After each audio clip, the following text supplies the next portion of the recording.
Hello, friends, and welcome to your Daily Detroit. It is a sunny Tuesday, April 5th, 2022, coming to you from our North End studio. And I'm Chair Stays. Across the table from me is Cheyenne Nocerini. Good to see you. It's great to see you too. Sorry we missed you last week. I know. I was out getting a root canal. That is not conducive to talking. No, it was not. Well, before we get started, I want to make sure to thank our newest member on Patreon, Nikki. I appreciate you greatly, and we'll be sending some swag your way. Shall we get started? Absolutely. Let's do this, Chair.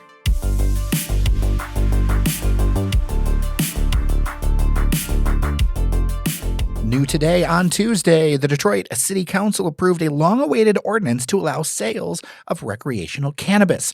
Passing with an 8-1 vote, licensing will be put in effect in multiple phases. There will be 2 tracks with one with an equity component. It'll take about 90 days for the scoring for that to come together with various city departments, and we don't have a date for applications to begin. It's very much along the lines of what Council President Pro Tempore James Tate shared on this very show back in February. Many business owners were pushing for this to happen, and there was a lot of political pressure that built up. It'll be effective, of course, on April 20th. Because, of course, 420. I want to note here that Councilmember Coleman Young Jr. said that this isn't for fun, but, quote, to provide equitable, sustainable justice to those who were disproportionately harmed, unquote. And, of course, when we're talking about marijuana and cannabis, we cannot ignore the injustices that happened to the Black community with this and the extremely uneven level of imprisonment. Exactly. I thought it would take longer for this to happen, but they got it together. This is a prediction where I will say I was wrong. I thought it was going to take another year for it to happen.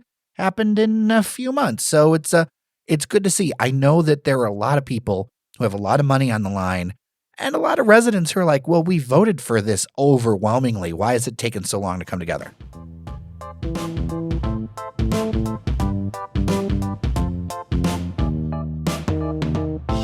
Now, over in Midtown, the legendary space that held Chungs is up for sale. The eatery had served Detroiters for 80 years before closing in 2000. There was a plan a few years ago, I think 4 years ago, to make it into 2 restaurants, one being like a Jim Brady's. Do you remember that? I remember that. I know that the owners of Jim Brady's bought the building back in, I think, 2015, right? And they just kind of sat on it. And supposedly they were going to renovate it, but the Ann Arbor location of Jim Brady's just took too long, and then it never kind of came together. Yeah. Well, so I have a lot of thoughts on this one. The purchase price, by the way, for the 8,250 square feet is listed at $1.5 million. And that's through O'Connor Real Estate. And I'll put a link in the show notes. First off, I can say on pretty good authority that this space is salvageable. I think it needs a new roof. Yeah. From what I understand, which is expected. This is a 1-story kind of like retail establishment. It's mostly cinder block, but the thing is about that is that it's kind of built like a tank. Exactly. One thing that could be nice is if you restored the grandeur of the fronts of this thing, because kind of the edges and soffits, like it's got a real cool mid-century modern feel that I think sits really well in the neighborhood, and really, shining this back up could be a great thing. I totally agree. That whole area used to be, Detroit's Chinatown. It is not anymore. It is not anymore. I mean, we had the Peterborough, but that's not quite the same. Let's just not be really. honest.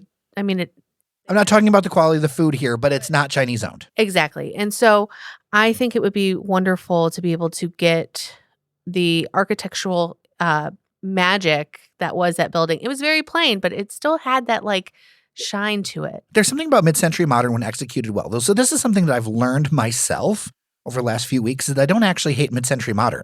What I don't like is the ways that mid-century modern has been bastardized to look in a lot of places nowadays. So when I look at the old pictures of Chungs, it's actually very cool. There was at the time multiple storefronts. So I feel like with this kind of square footage, you could do multiple things with it. You put a new roof on that sucker. You do, obviously you're going to have to do interior work.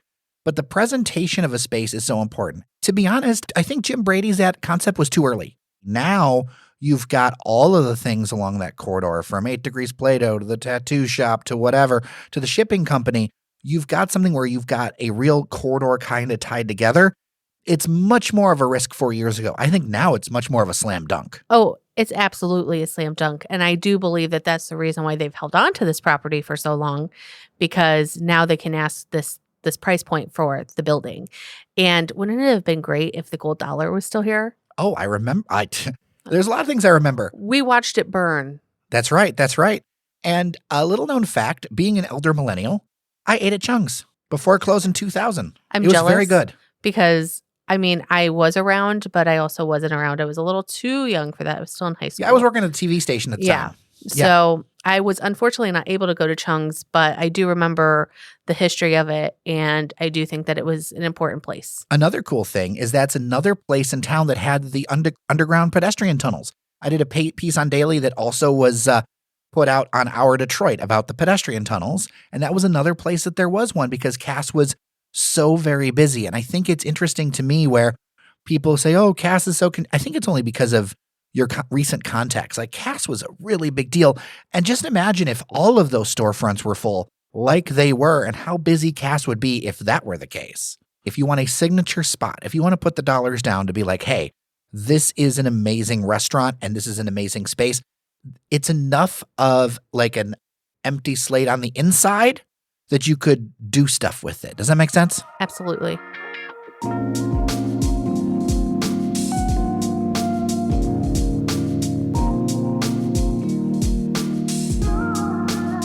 All right, a heads up for this weekend. It will not impact Tigers opening day, which I'm looking forward to talking with Robin Runyon about later this week. But I-94 will be closed this weekend. They're removing the Grand River overpass above I-94. The work means that I-94 will be closed between I-75 and I-96 starting at 9 p.m. Friday, and then both directions will reopen by 5 a.m. Monday. So that east-west thing is going to be a pain. This is like a really important intersection here, but the work needs to be done. The overpass was originally built in 1952. So if you talk about usable life, it made it like 70 years. All the work on this is running about $14.6 million, and it's supposed to be done in early 2023. But it's one of those things, when you lose 94, that east-west just becomes a big pain. It does. So plan your trips accordingly. For sure. Surface streets, Yep. whatever you need to do if you're going to go to the Tigers games on Saturday and Sunday.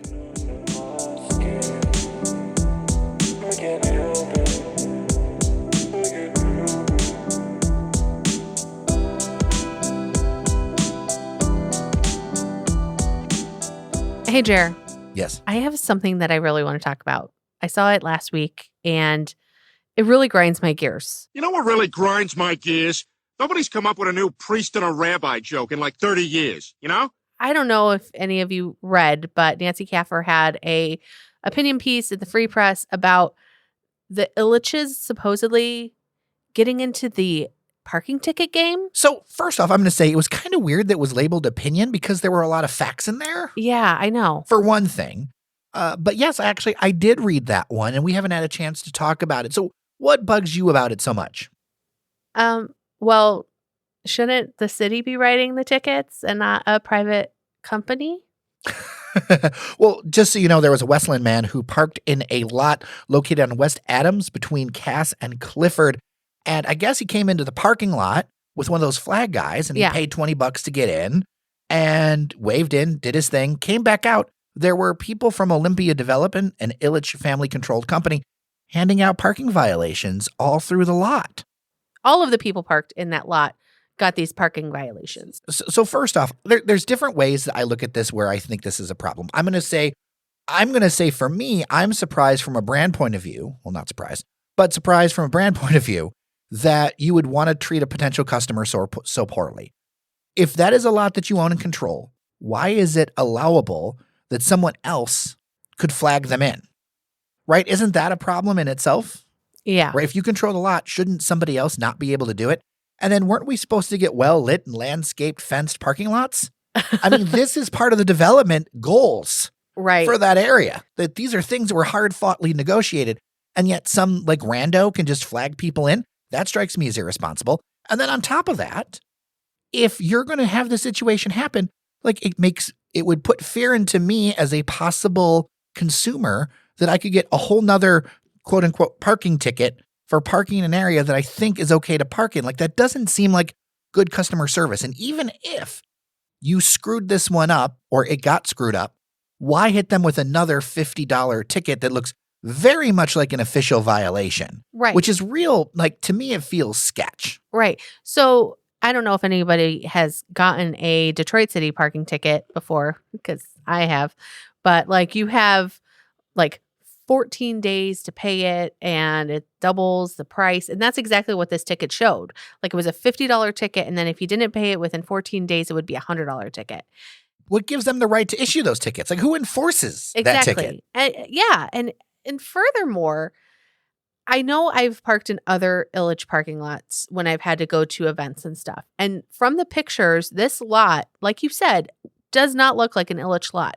Usually there is a box where you put in your credit card, and they do not really have attendants. And so it's like, why are there attendants here? Everything just seems really sketchy. And I get nervous whenever a corporation does a job that the government's supposed to do. Mm-hmm. It smells gross. Also, I just want to point out that Attorney General Dana Nessel has asked anyone who has gotten a parking ticket from a private company to send it to her so she can investigate it. That's interesting. Now, if you've got thoughts on this one, make sure to send them along, dailydetroit@gmail.com.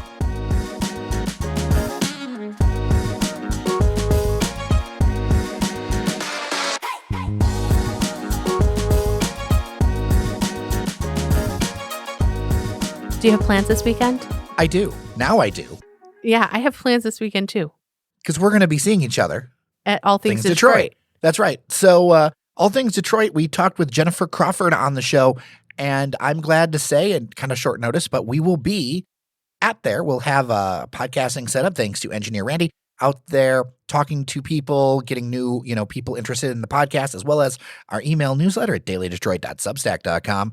I'm looking forward to it. So many small businesses. We talked a bunch about it on that podcast with Jennifer. I don't want to rehash all that. Right. But it's kind of cool to do and kind of cool to be in Eastern Market. I know. I'm very much looking forward to being there on Sunday so I can check out a lot of the booths. I have a lot of friends who go to All Things Detroit, and so it'll be great seeing everybody after these long 2 years of pandemic.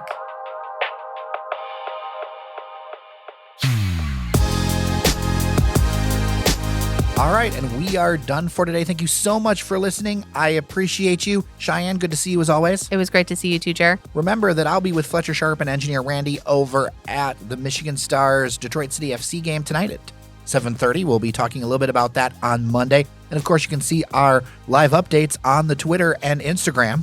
So with that, I'm Jer Stays. And I'm Cheyenne Usarini. Remember that you are somebody to take care of each other, and we'll see you around Detroit.